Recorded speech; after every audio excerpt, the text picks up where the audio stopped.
Hello दोस्तों, नमस्कार। स्वागत है आपका सा कोचिंग क्लासेस के यूट्यूब चैनल पे। आज जब हम वीडियो शूट कर रहे हैं, इस दिन महाशिवरात्रि है, तो आप सभी को महाशिवरात्रि की ढेर सारी शुभकामनाएं। तो आइए स्टार्ट करते हैं आज का थर्मोकेमिस्ट्री का नेक्स्ट लेक्चर। इसके पहले मैं 2 लेक्चर थर्मोकेमिस्ट्री के करा चुका हूँ। आज इसी का पार्ट 3 में लेके आया हूँ। तो देखते हैं। देखिए, थर्मोकेमिस्ट्री के 2 लेक्चर हो चुके हैं। तीसरे लेक्चर में हम बात करेंगे स्टैंडर्ड स्टेट की। ठीक है ना, स्टैंडर्ड स्टेट। पहले एक टॉपिक स्टार्ट करते हैं स्टैंडर्ड स्टेट, उसके बाद हम various type of enthalpy change की बात करेंगे। तो स्टैंडर्ड स्टेट क्या चीज़ होती है, इसको हम डिस्कस कर लेते हैं। जो स्टैंडर्ड स्टेट होती है किसी भी सॉलिड लिक्विड गैस की, वो आपकी क्या होती है, 1 atm प्रेशर और गिवन टेम्परेचर की कंडीशन जो होती है उसी को हम क्या बोलते हैं, स्टैंडर्ड स्टेट। मतलब कि मान लो आपका कोई एलिमेंट है या आपका कोई मॉलिक्यूल है, कोई भी कंपाउंड है, वो किस फॉर्म में एग्जिस्ट करता है। ठीक है ना, कितने में, 1 atm प्रेशर पे, 1 atm मतलब नॉर्मल टेम्परेचर प्रेशर पे वो किस फॉर्म में एग्जिस्ट करता है, उसी को हम उसकी क्या बोलते हैं, स्टैंडर्ड स्टेट बोलते हैं। ठीक है ना, तो स्टैंडर्ड स्टेट का मतलब क्या है कि आपका जो भी एलिमेंट है वो किस फॉर्म में होना चाहिए, 1 atm pressure and given temperature. ठीक है ना, गिवन टेम्परेचर, उस फॉर्म में वो आपका किस स्टेट में पाया जा रहा है, वही स्टेट उसकी क्या कहलाती है, स्टैंडर्ड स्टेट।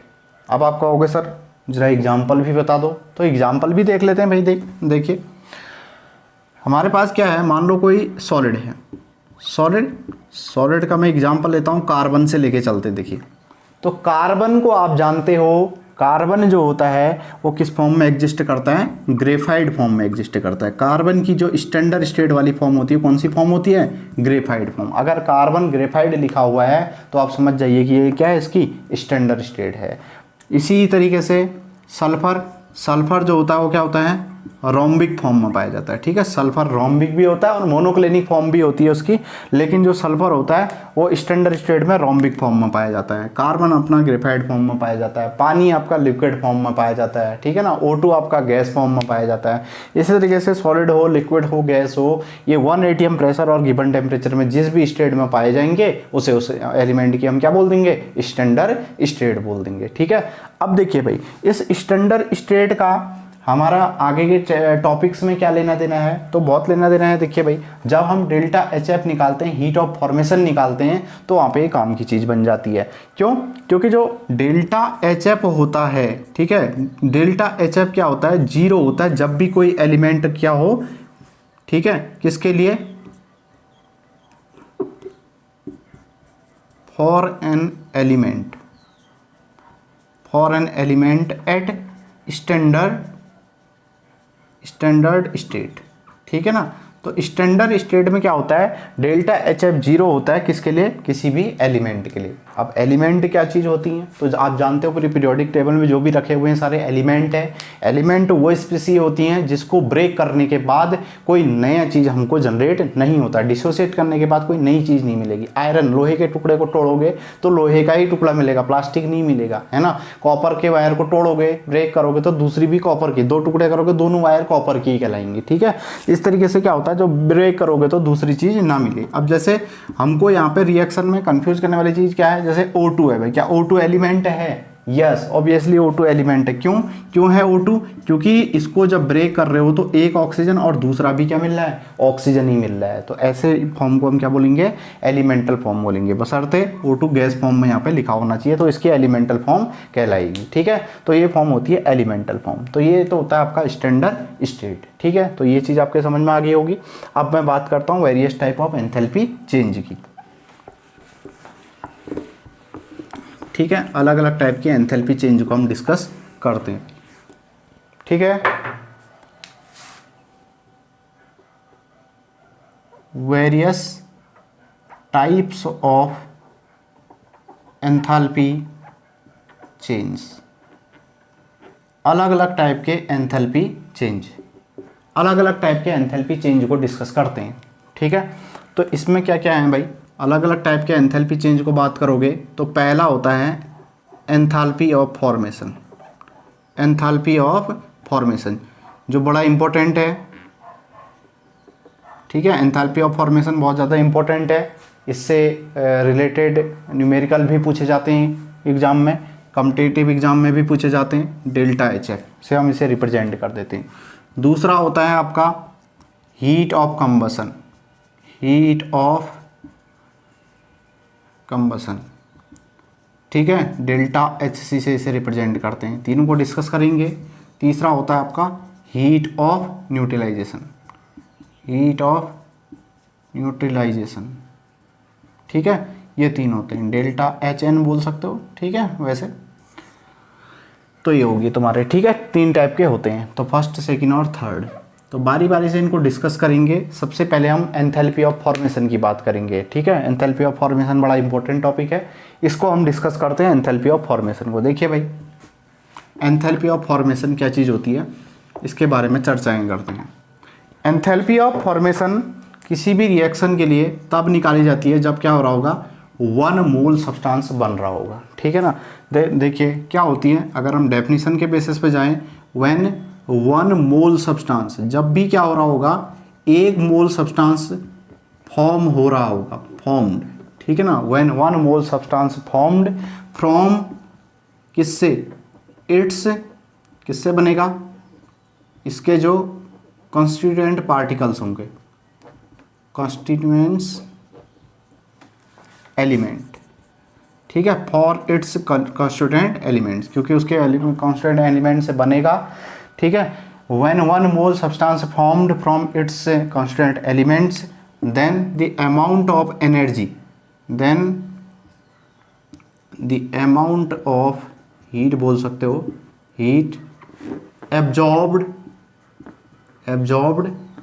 और रिलीज्ड, अमाउंट ऑफ, ये एब्जॉर्ब और रिलीज, ठीक है। या तो एब्जॉर्ब हो रही हो अमाउंट ऑफ एनर्जी हीट, या फिर रिलीज हो रही होगी जब 1 मोल सब्सटेंस से आपका क्या बन रहा होगा, 1 मोल में बन रहा होगा, है ना।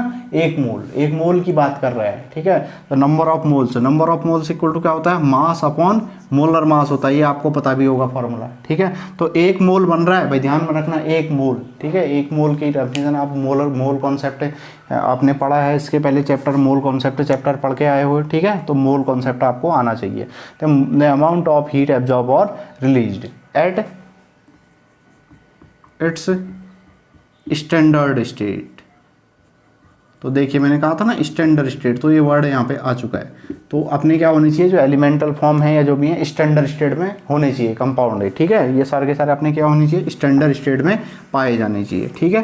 तो तब क्या होगा, तब जो भी ये 1 मोल सब्सटेंस फॉर्म हो रहा होगा, तो उसे हम क्या बोलते हैं, इसका इसी को हम बोलते हैं हीट ऑफ फॉर्मेशन। अब जैसे फॉर एग्जाम्पल, अगर मैं एक एग्जाम्पल लिखना चाहूँ, तो मैंने क्या लिखा, कार्बन की कौन सी फॉर्म लिखी भाई, कार्बन की फॉर्म लिख दी ग्रेफाइट, है ना। कार्बन क्या होता है, ग्रेफाइट फॉर्म में एग्जिस्ट करता है, स्टैंडर्ड फॉर्म होती है कार्बन की ग्रेफाइट, प्लस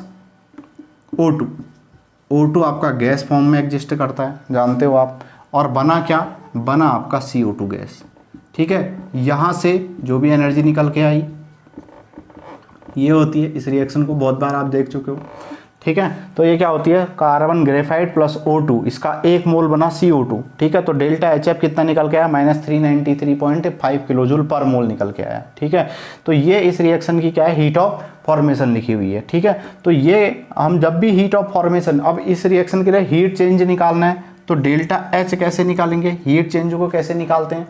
तो जब भी किसी रिएक्शन का हीट चेंज निकालना हो तो समेशन, ठीक है, summation of delta HF of product, जितने भी क्या हैं आपके प्रोडक्ट हैं उनका जो समेशन ऑफ डेल्टा HF आ रहा होगा, ठीक है, उसका सम कर देंगे, जितने भी एंथैल्पी ऑफ फॉर्मेशन। जैसे यहाँ पे क्या है, प्रोडक्ट तो एक ही है, ठीक है ना, तो अब ये एक ही है तो कोई नहीं, ये आ जाएगा, माइनस क्या हो जाएगा आपका, summation of delta HF of reactant, ये हो जाएगा, ठीक है। तो ये करके हम क्या कर लेंगे, इसका एंथैल्पी चेंज क्या कर लेंगे, डिस्कस कर लेंगे। इस तरीके से कोई भी रिएक्शन आपकी लिखी हो उसकी हम एंथैल्पी चेंज क्या कर सकते हैं, डिस्कस कर सकते हैं, ठीक है। वो क्या होना चाहिए, स्टैंडर्ड फॉर्म में होना चाहिए। और स्टैंडर्ड फॉर्म में अगर O2 के लिए आप लिखना चाह रहे हो तो O2 की एंथैल्पी चेंज क्या हो जाएगी, स्टैंडर्ड स्टेट में, क्योंकि गैसियस फॉर्म में दिखा हुआ है, तो इसके लिए जो एंथैल्पी चेंज होगा वो क्या आएगा, वो 0 निकल के आएगा, ठीक है। तो आप देखिए एक बना प्रोडक्ट है, एक बचा रिएक्टेंट, ठीक है। ये कार्बन क्या है, ग्रेफाइट फॉर्म में, तो ये तो क्या हो गया, ये भी क्या हो जाएगा, 0 हो जाएगा।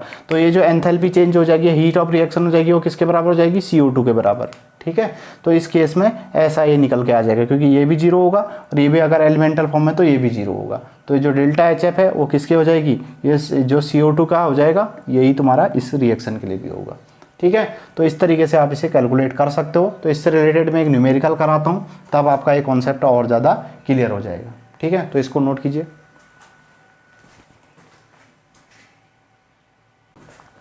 आइए तो दोस्तों देखते हैं, इस क्वेश्चन को करते हैं। Calculate the enthalpy change for the following reaction. आपको क्या दे रखा है, मीथेन का बर्न हो रहा है, CH4 गैस है और O2 की प्रेजेंस में। ठीक है, और क्या बन रहा है, CO2 और वाटर बन रहा है, H2O बन रहा है। ठीक है, इसके लिए आपको गिवन एंथैल्पीज ऑफ फॉर्मेशन दे रखे हैं। CH4 की एंथैल्पी ऑफ फॉर्मेशन, CO2 की, H2O की एंथैल्पी ऑफ फॉर्मेशन आपको दे रखी है। ठीक है, तो इस रिएक्शन के लिए हीट चेंज कितना हो रहा है, इसका अमाउंट निकालना है। तो जैसा कि अभी मैं बता चुका हूँ, जो हीट चेंज होगा डेल्टा H, वो कैसे निकालोगे भाई, समेशन ऑफ, फॉर्मूला क्या था, summation of delta HF of product minus summation of delta HF of reactant. ठीक है, ये फॉर्मूला होता है। ठीक है, इसी फॉर्मूले के अकॉर्डिंग हमको रखना होगा। और दूसरी चीज़ मैंने क्या बात कही थी, दूसरी चीज़ जो नोट करने वाली बात यह है कि जो भी आपका एलिमेंटल फॉर्म में और स्टैंडर्ड स्टेट में है उनको चेक कर लेना है। इस रिएक्शन में आपको दिख रहा होगा कि जो CH4 है मीथेन, वो तो अपना क्या है, एलिमेंटल फॉर्म में है नहीं। O2 की बात करोगे तो O2 यहाँ पे क्या है, एक तो गैसियस फॉर्म में है, यानी कि अपनी स्टैंडर्ड स्टेट में, और एलिमेंटल फॉर्म में है, तो इसकी स्टैंडर्ड एंथैल्पी जो हो जाएगी, वो एंथैल्पी चेंज कितना हो जाएगा, जीरो हो जाएगा, बाकी और कोई नहीं है। तो क्या हो जाएगा, देखो डेल्टा H निकाल लोगे इस रिएक्शन के लिए भाई, कितना आ जाएगा।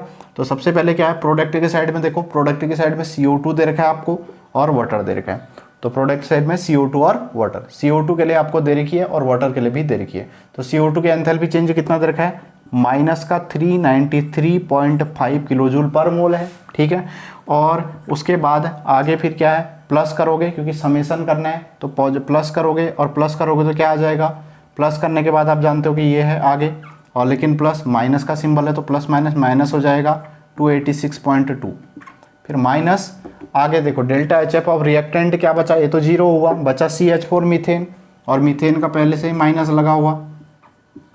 ठीक है भाई, ये हो गया। आगे कर लो, इसको सॉल्व कर लो। ठीक है, और हाँ एक चीज़ और ध्यान में रखना, इसके आगे से क्या है, 2 है, तो इसे 2 से मल्टीप्लाई भी आपको करना होगा। 2 से आप इसे क्या करोगे, मल्टीप्लाई करोगे। ठीक है ना, इसमें तो कुछ है नहीं, देखो इसमें भी कुछ नहीं है, तो जो आगे से नंबर होगा उससे मल्टीप्लाई जरूर कर लेना, अदरवाइज गलत हो जाएगा। 393.5, देखो 2 2 जा 4, 2 8 जा 16, 2 6 जा 12 पहले, उसके बाद 2 8 जा 16 और 17, 2 2 जा 4 1 5, ये आया। फिर आगे माइनस माइनस हो जाएगा प्लस 74.8। अब इसको सॉल्व करो, माइनस माइनस प्लस 5 और 4 9, ठीक है, 3 और 2 5, 16 5 और ये बच गया इतना, प्लस 74.8। अब जानते हो आप प्लस माइनस माइनस ही होता है, तो 1 आ जाएगा, और 5 में से 4 गया, फिर 1 आ जाएगा, फिर यहाँ पे 9 आ जाएगा, फिर बचेगा 8। तो ये इतना किलो जूल पर मोल, कितना 891 पॉइंट कितना 1। ठीक है, और आएगा किसका, बड़े का सिंबल लगेगा माइनस का। इस तरीके से हमने इस रिएक्शन के लिए डेल्टा H को कैलकुलेट किया। ठीक है, तो डेल्टा H आप क्या कर सकते हो, कैलकुलेट कर सकते हो किसी भी रिएक्शन का, और आसानी से उसे आप कैलकुलेट कर सकते हो। फॉर्मूला क्या होता है, delta HF total summation of delta HF of product minus summation of delta HF of reactant. इस तरीके से आप कैलकुलेट कर सकते हो आसानी से। ठीक है, तो इसी तरीके के क्वेश्चन आपको और भी करने होंगे, डेल्टा HF से रिलेटेड करो। हर एक टॉपिक थर्मोकेमिस्ट्री में जो भी टॉपिक होता है उससे रिलेटेड न्यूमेरिकल को जरूर करो, क्योंकि न्यूमेरिकल भी पूछा जा सकता है एग्जाम में, तो इसलिए न्यूमेरिकल को भी करते हुए चलना है। ठीक है ना, तो ये एक इम्पोर्टेंट क्वेश्चन और बढ़िया क्वेश्चन मैंने आपको बताया। इसी तरीके से क्वेश्चन आप और भी कर सकते हो। तो इसका जो नेक्स्ट पार्ट है, हमने पहला क्या देखा, एंथैल्पी ऑफ फॉर्मेशन देखा, फिर हमको क्या देखना है, हीट ऑफ कंबसन देखना है, और हीट ऑफ न्यूट्रलाइजेशन देखना है, या एंथैल्पी ऑफ न्यूट्रलाइजेशन। इनको हम नेक्स्ट वीडियो में लेके आएंगे। है ना। और उसके बाद जो भी बचा हुआ टॉपिक है उसको फिर हम उसके आगे कवर कर लेंगे। तो जल्दी ये सीरीज कंप्लीट होगी। तो आप लोग वीडियो को ज़्यादा से ज़्यादा शेयर कीजिए, और अगर पसंद आता है तो लाइक ज़रूर कीजिए भाई, और कमेंट करके ज़रूर बताइए कि वीडियो कैसा लग रहा है, आपको हमारा कंटेंट पसंद आता है या नहीं आता है, ये ज़रूर कमेंट करके बताइए। और अगर पसंद आता है तो लाइक कीजिए, शेयर कीजिए और चैनल को सब्सक्राइब कीजिए, ठीक है। और बेल आइकन दबा लीजिए ताकि जो भी हमारा वीडियो नेक्स्ट आएगा, जिस भी टॉपिक पर आएगा, वो आपको मिल जाएगा जल्दी से जल्दी, ठीक है ना। तो धन्यवाद जुड़े रहने के लिए, मिलते हैं नेक्स्ट वीडियो के साथ।